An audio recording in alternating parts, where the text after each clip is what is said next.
Hello, welcome back to our YouTube channel. जैसे कि पिछला लेक्चर में फिजिक्स का चैप्टर 1 बता रहे थे आप लोगों को। उसमें हम बताए थे आप लोगों को प्रकाश के परावर्तन, ठीक है, प्रकाश के बारे में बताए थे, ठीक है, प्रकाश का परावर्तन बताए थे। और आपको उसमें ये भी बताए थे कि प्रकाश के परावर्तन के नियम अगला लेक्चर में होगा, ठीक है। तो वही हम बता रहे हैं कि प्रकाश के परावर्तन का नियम बता रहे हैं। तो उसके लिए हमको जो है ना फिर से बैक जाना पड़ेगा। वो जो आप लोगों को डायग्राम जो बताए थे ना, जो आपको बोले थे वीवीआई जो लगा के गए थे, वीवीआई लगाए थे ना, लेकिन अभी बोल रहे हैं, ठीक है। तो वो जो बता रहे थे आपको, तो यहाँ देखिए वो डायग्राम कुछ ऐसा था, कुछ ज़्यादा इतना बड़ा नहीं था। वो डायग्राम में क्या था कि सबसे पहले आपको ये सरफेस था, ठीक है, सरफेस था। उसके बाद एक नॉर्मल था, उसके बाद आपतित किरण था, परावर्तित किरण था, आपतन कोण था, परावर्तन कोण था।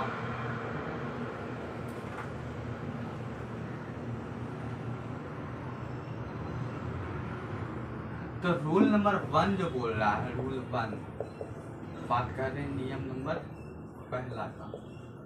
नियम नंबर पहला जो कह रहा है वो ये कह रहा है कि आपतित किरण ये है, परावर्तित किरण ये है, अभिलंब ये है, ठीक है। ये जो कह रहा है आपतित किरण, परावर्तित किरण तथा अभिलंब, ये तीनों एक ही समतल तथा एक ही बिंदु पर लाई करते हैं, मतलब एक ही बिंदु पर रहते हैं, मिलते हैं। तो यहाँ देखिए जरा सा, ये आपतित किरण है ना, आपतित किरण, इसको लिखने की जरूरत नहीं है, आप लोग समझ जाइए कि ये आपतित किरण है। बहुत बार लिख चुके हैं, कम से कम 5-6 बार तो लिखे ही हैं, ठीक है। तो ये आपतित किरण है, आपको पता है ये आपतित किरण है, ये परावर्तित किरण, ये अभिलंब है। ये जो देखिए ये आपतित किरण का यहाँ पर पॉइंट है, परावर्तित किरण का यहाँ पॉइंट है, अभिलंब का यहाँ पॉइंट है। क्या ये तीनों एक ही बिंदु पर नहीं मिल रहा है? क्या ये तीनों एक ही समतल पे, एक ही लाइन पे नहीं दिख रहा है? एक ही सतह है, क्या ये सतह अलग है? एक ही सतह पर, एक ही बिंदु पर ये तीनों है ना, मिल रहा है। तो वही है रूल नंबर 1। रूल 1 में आपको लिखना है आपतन कोण, ऊपर लिखते हैं, इधर लिखे कोई दिक्कत नहीं ना। आपतित किरण, बहुत बार ये 2 नंबर का मार्क्स में पूछा गया है, ठीक है। और हर बार जितना भी बार होता है 90% केस में ऐसा देखा गया है कि बच्चा रूल तो लिखता है लेकिन उसको मिलता है एक ही नंबर, बिकॉज की वो डायग्राम अटैच नहीं करता। ये डायग्राम आपको अटैच करना है ताकि आपको 2 नंबर मिले। बहुत सारे टीचर आपको 2 नंबर दे भी देते हैं, ठीक है, लेकिन आपको ये मतलब पूरा देखना है, अटैच करना है। डायग्राम अटैच बहुत इंपॉर्टेंट है, ठीक है, नहीं कर दीजिएगा तो अच्छा रहेगा। आपतित किरण, आपतित किरण, परावर्तित किरण, परावर्तित किरण, आप लोग भी मेरे साथ साथ बोलिएगा आपतित किरण, परावर्तित किरण, ताकि आपको भी यही याद हो जाए, घर में याद करने का फिर दोबारा कॉपी उल्टा के देखने की जरूरत नहीं पड़े। आपतित किरण, परावर्तित किरण तथा अभिलंब, अभिलंब, ये तीनों एक ही बिंदु तथा एक ही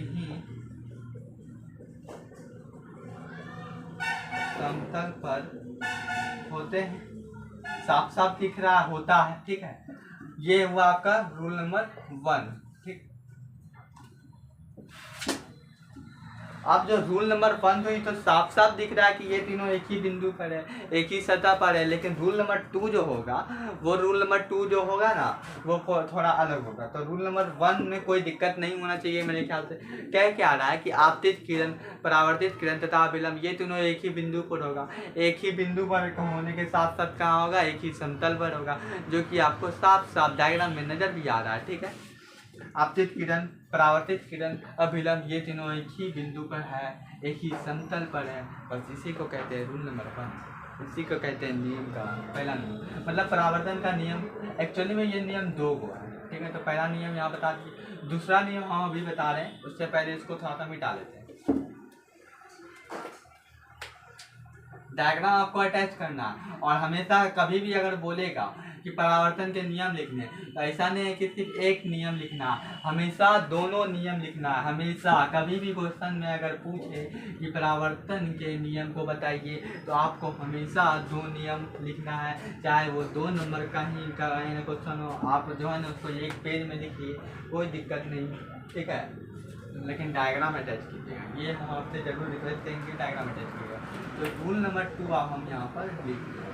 रूल नंबर 2 क्या कह रहा है, ये जो आपको एंगल आई दिख रहा है इसको क्या कहते थे हम लोग, आपतन कोण कहते थे क्या, आपतन कोण कहते थे क्या। एंगल आर जो दिख रहा है इसको हम लोग क्या कहते थे, परावर्तन कोण कहते थे क्या, परावर्तन कोण। बस यही दोनों पे है रूल नंबर 2, इसी दो चीज़ पे रूल नंबर 2 टिका हुआ। अगर ये दोनों चीज़ अगर होता ही नहीं यहाँ पर, अगर ये दोनों चीज़ अगर यहाँ होता ही नहीं तो यहाँ पर ये दोनों चीज़ होता ही नहीं तो रूल नंबर 2 भी नहीं, बस सीधी से बात।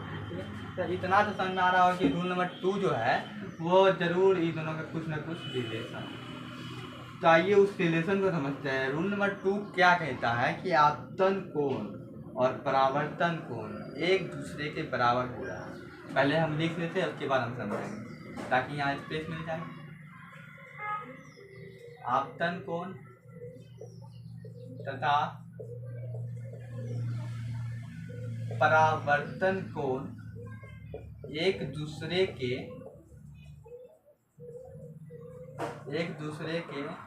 बराबर होता है।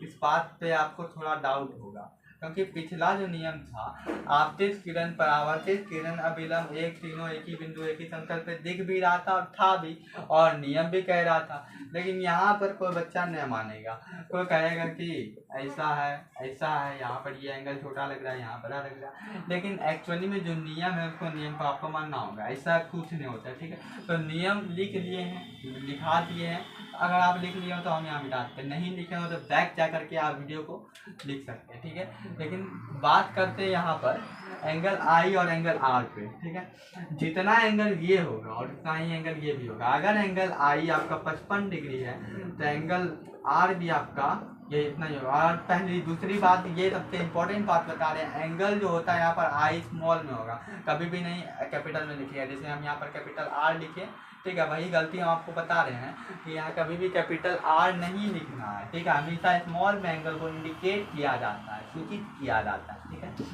और एक और बात, पिछला लेक्चर में जो हम बताए थे प्रकाश का चाल कितना होता है, ठीक है, तो आप लोग इसका आंसर कमेंट में बताइएगा। और अभी हम बता रहे हैं प्रकाश का चाल होता है 3 × 10⁸ मीटर पर सेकेंड। ताकि जिसको नहीं पता हो वो भी यहाँ पर जो नए हैं, जो हो सकता है कि डायरेक्ट लेक्चर 2 में आए हैं, तो उसको ये बता देना है कि 3 × 10⁸ मीटर पर सेकेंड।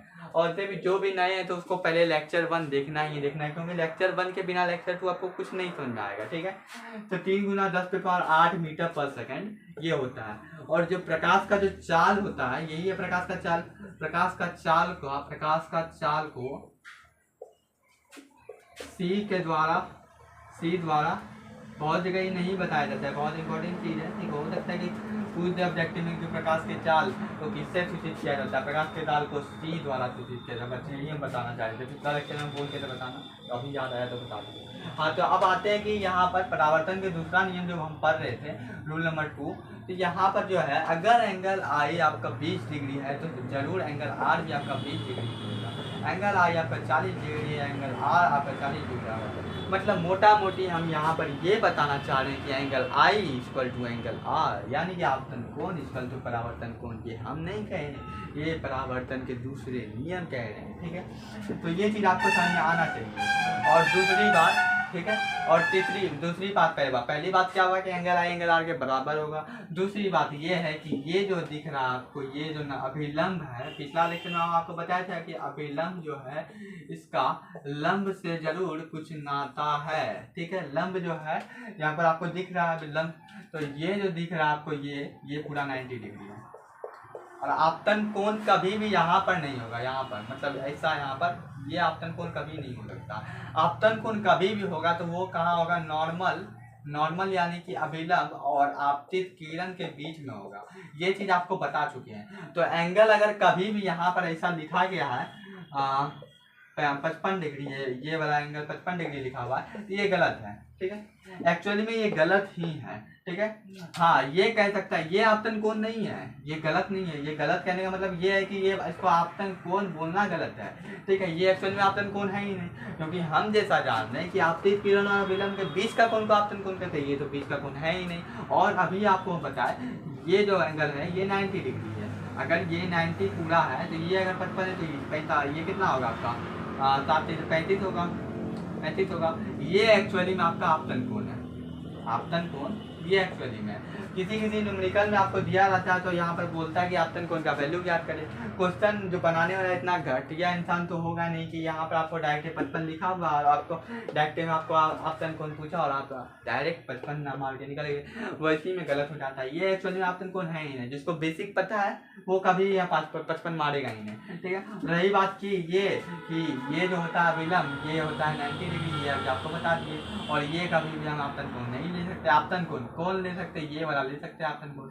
ये बात हम आपको समझाना चाह रहे थे यहाँ पर, ठीक है। तो ये बात भी आप समझ गए, ठीक है। अगर क्वेश्चन में आपको डायग्राम से दिया रहेगा, हालांकि ऐसा बोर्ड में पूछा नहीं है लेकिन पूछने का पूरा उसको, हाँ, तो हम वो वाला खत्म हो गया, ठीक है। तो हम उसी से रिलेटेड एक और चीज़ बता रहे थे। ये नॉर्मल है, अभिलंब है, ये आपतित किरण है, ये परावर्तित किरण है, ठीक है। ये जो था ये एंगल आई था, ये आपका एंगल आर था, बार चीज लिख रहे हैं, आपको डायग्राम याद हो गया होगा। एंगल आई को जो है ये आपतन कोण जो है ये आपतित किरण और अभिलंब के बीच का है। परावर्तित किरण और आपतन ये अभिलंब के बीच का कोण परावर्तन कोण है, परावर्तित किरण अभिलंब के बीच का कोण परावर्तन कोण है। तो हम यहाँ ये बताना चाह रहे थे कि ये जो एंगल है, एंगल आई बराबर एंगल आर, ये भी आपको बता दिया आपको, ठीक है। अगर एंगल आई कुछ भी है समथिंग तो एंगल आर भी समथिंग होगा। लेकिन ये जो है आपका यहाँ से लेकर के यहाँ तक ये आपका 90, ये भी बता दिए। उसी प्रकार इधर भी 90 है और 90 मिलके बना 180। और जैसा कि आप जानते हैं कि ये जो पूरा स्ट्रेट लाइन पे जो एंगल बनता है वो 180 डिग्री होता है। स्ट्रेट लाइन पे एंगल जो बनता है वो 180 होता है, वही हम बता रहे थे यहाँ पर। तो ये 90 मिलके 80 180 बन गया, ठीक है। लेकिन अभी इसको उठा था,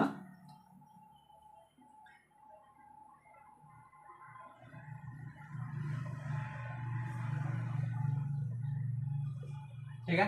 तो हम ये बता रहे थे अगर प्रकाश का वास्तविक पथ ये प्रकाश अगर है क्या, मतलब बात तो सही है, प्रकाश का वास्तविक पथ है क्या, प्रकाश का वास्तविक पथ एक्चुअली में ये है प्रकाश का वास्तविक पथ, ठीक है। प्रकाश का वास्तविक पथ ये है।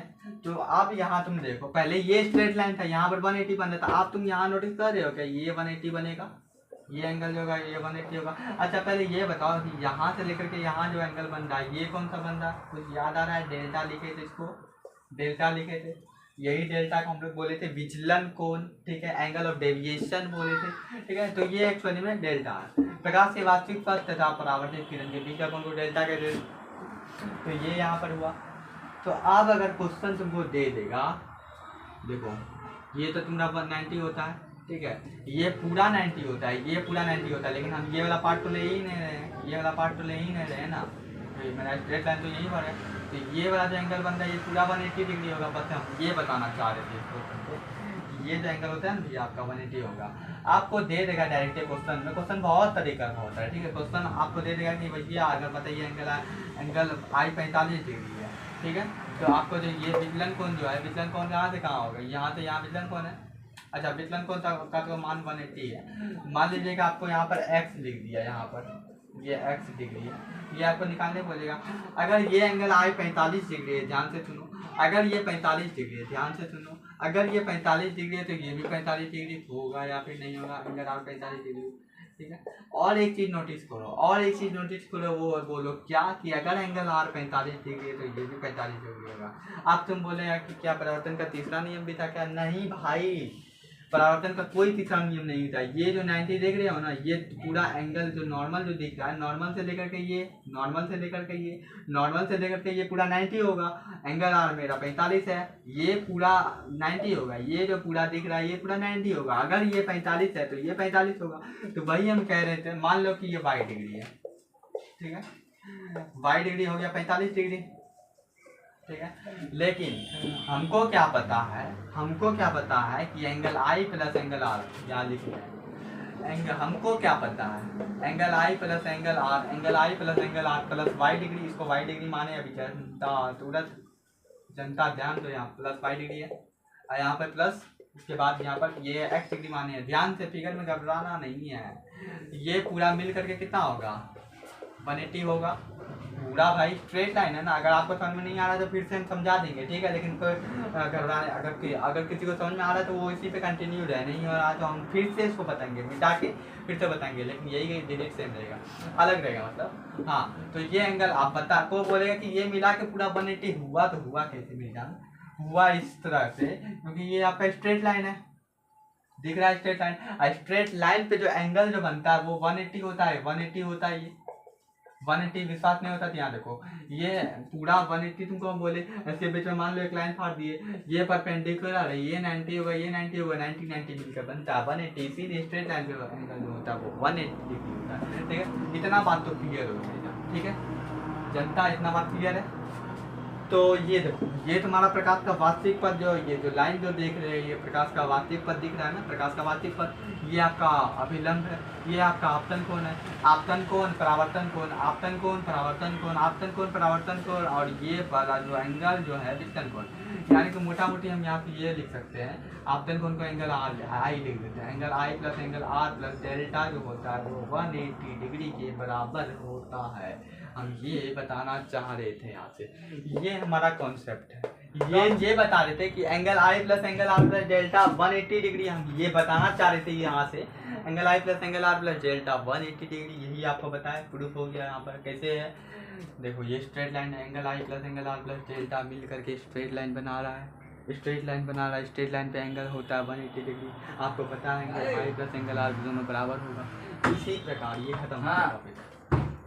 ये टॉपिक जो है ना आपका खत्म। आप देखो यहाँ एंगल आई एंगल आर, अब तुम बोलोगे ये एक्स वाई कहाँ से आया है, तो डेल्टा लिखे थे, तो डेल्टा के जगह जो है ना हम यहाँ पर एक्स और वाई यूज किए हैं। क्यों डेल्टा कहते थे किसको, एक्चुअली में डेल्टा जो था हमारा वो परावर्तित किरण,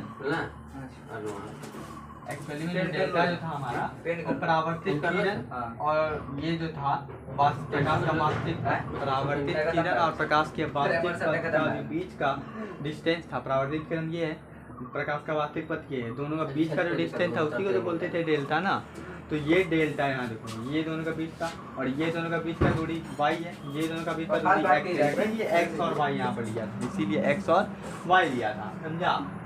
ये हम बताना चाह रहे थे। तो ये मोटा मोटी आपका टॉपिक खत्म हो गया। हाँ, ये न्यूमेरिकल बता रहे थे ना, तो क्या निकालना था, क्या भाई x निकालना था ना। एंगल आई हमको दिया था क्वेश्चन में 45 डिग्री, एंगल आई 45 है, तो जरा बताना एंगल आर कितना होगा। एंगल आर 45 डिग्री होगा, एंगल आर 45 डिग्री। ठीक है, अब पता चलता है कि भैया एंगल, ये जो एंगल होता है ये 90 होता है, ये एंगल मिला है आर, एंगल आर और डेल्टा ये 5 डिग्री, इसको 5 डिग्री माने हैं, डिस्टेंस यहाँ से ये y और ये x माने, और यही हमको निकालना है, ये वाला एंगल, और ये वाला एंगल r है, ये वाला एंगल I है। ठीक है, और ये वाला जो एंगल है भाई कितना गंदा हो गया, ये देखो ये एंगल का बात कर, ये एंगल को y माने, तो ये पूरा 90 होगा, और ये देखो ये परावर्तित किरण, तो उस हिसाब से ये 90 होगा, तो ये 45, तो ये 45 आ गया, और हमको निकालना है x। अब देखो यह फॉर्मूला तुमको दे दिया, यहाँ से भी निकाले होते x तुमको निकलेगा 45 डिग्री। ठीक है, ये मोटा मोटी आपका ये टॉपिक खत्म होता है। अब जो टॉपिक हम पढ़ाने वाले हैं वो होगा आपको वस्तु और प्रतिबिंब, वस्तु एंड प्रतिबिंब। ये पढ़ा करके उसके बाद फिर इसके बारे में डिटेल होगा, 2-3 लेक्चर इस पे होगा, उसके बाद फिर लेक्चर क्या बोलते हैं न्यूमेरिकल वगैरह में जाएंगे। लेकिन यहाँ से एक टॉपिक, एक ऑब्जेक्टिव मेरे दिमाग में अभी आया। अगर तुमसे कोई पूछे कि आपतित किरण परावर्तित किरण के बीच का कोणों का योग कितना होगा, मतलब सम कितना होगा दोनों का कोण का भी। तो देखो आपतित किरण और परावर्तित किरण के बीच में कौन दिख रहा है, एक तो कोण ये दिख रहा है एंगल आई जिसको बोलते हैं, और एक तो कोण ये दिख रहा है जिसको हम लोग एंगल आर कहते हैं। यही तो कोण का बात कर रहा है। अगर कोई क्वेश्चन में पूछे तुमको कि आपतित किरण तथा परावर्तित किरण के बीच का कोणों का योग कितना होता है, तो उसको कहना angle I plus angle R होता है। ठीक, तो आज के लिए बस इतना ही रहने देते हैं, मिलते हैं अगले वीडियो में। ठीक है, तब तक के लिए जय हिंद जय भारत। अगला वीडियो हम लोग पढ़ाने वाले हैं वो है वस्तु तथा प्रतिबिंब। ठीक है, उस पर 2-3 लेक्चर जाएगा, उसके बाद फिर आपका ये टॉपिक खत्म हो जाएगा। Thanks for watching, like and subscribe जरूर कीजिएगा। बाय। आपका वीडियो खत्म होता है।